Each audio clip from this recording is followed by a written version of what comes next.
will control the vertical.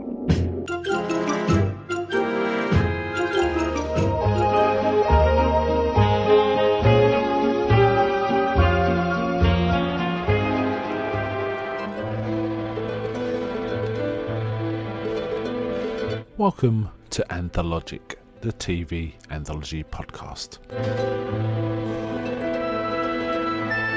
I am your host, Mark. Anthologic is a podcast dedicated to exploring the good, the bad, and the odd of horror, science fiction, and the best of mystery suspense anthology shows and series on TV.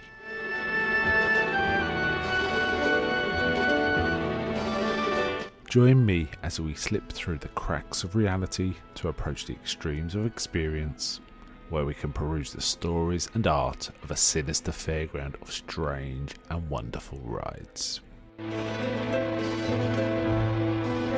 And now we go on to the show that is the focus of this particular episode.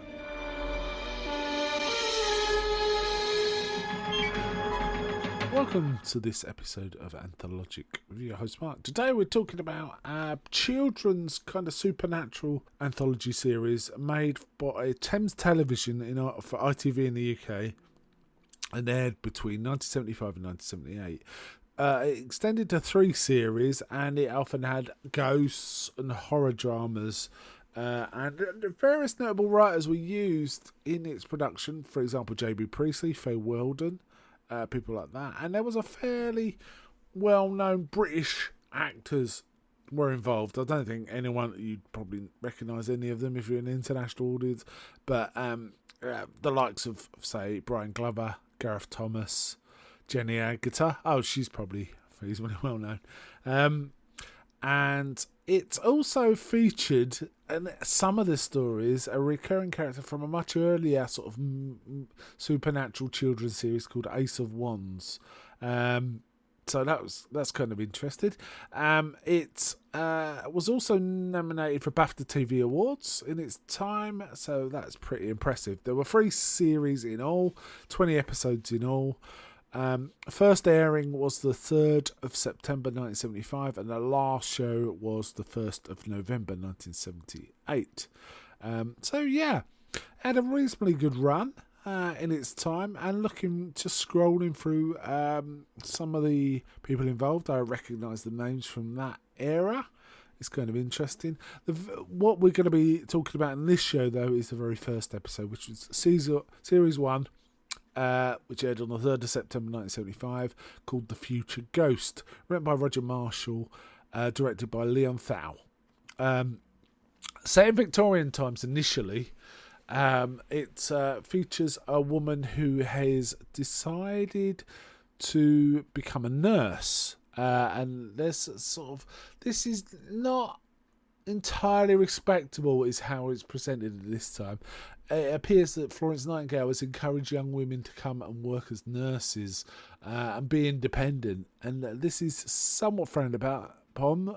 It appears, though nothing ever is said, though there is one statement earlier when she said, wow, women will be wearing trousers next, or something like that.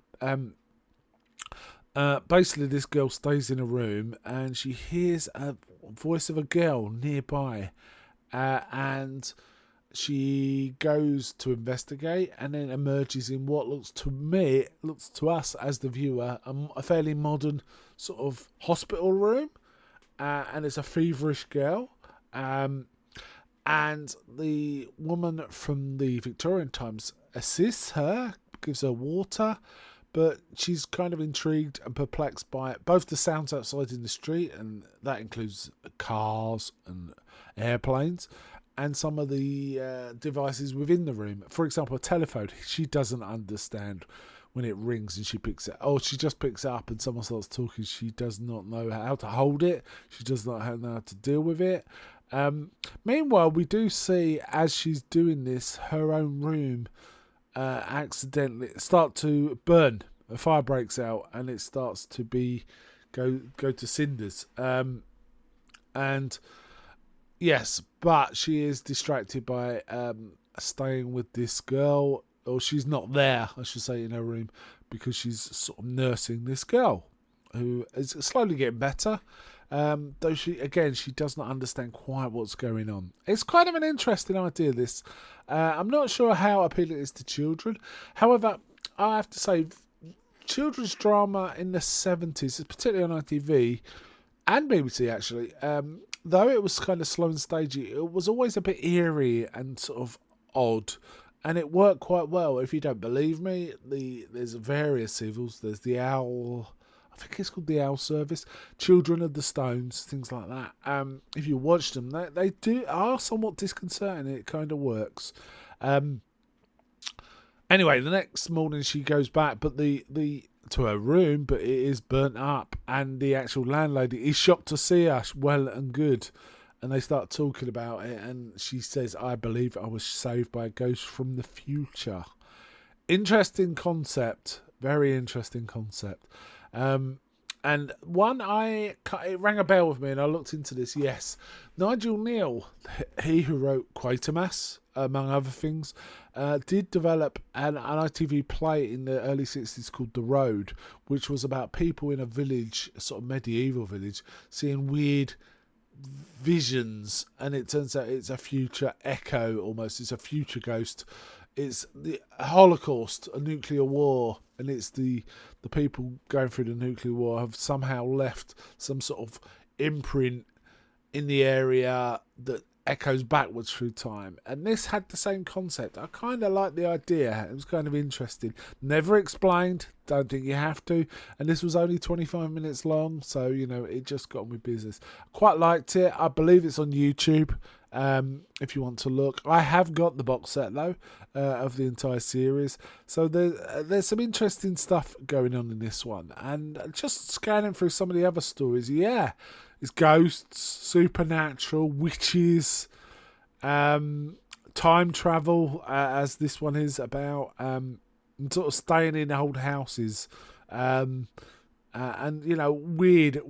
weird stuff. Like there's one story where the ancient king of the Britons turns up, for example. So there's a lot of that. But I imagine this is going to be quite low budget, quite stagey. But it appears from the casting of this episode, they're picking decent actors, so I've got no reason to think this isn't a pretty decent series of it, and of its type. So as I say, only 20 episodes in all, and 2 series. So it was supposed to be running time of 30 minutes, but that doesn't include ad breaks. So in fact, when you watch an episode, it's more like 24, 23. Quite good.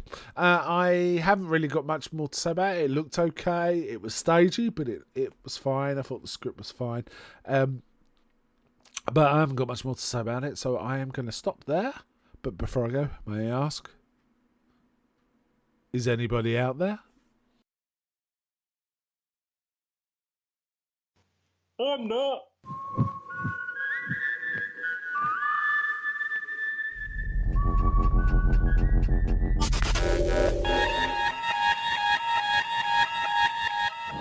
We now return control of your television set to you until next week at this same time, when the control voice will take you to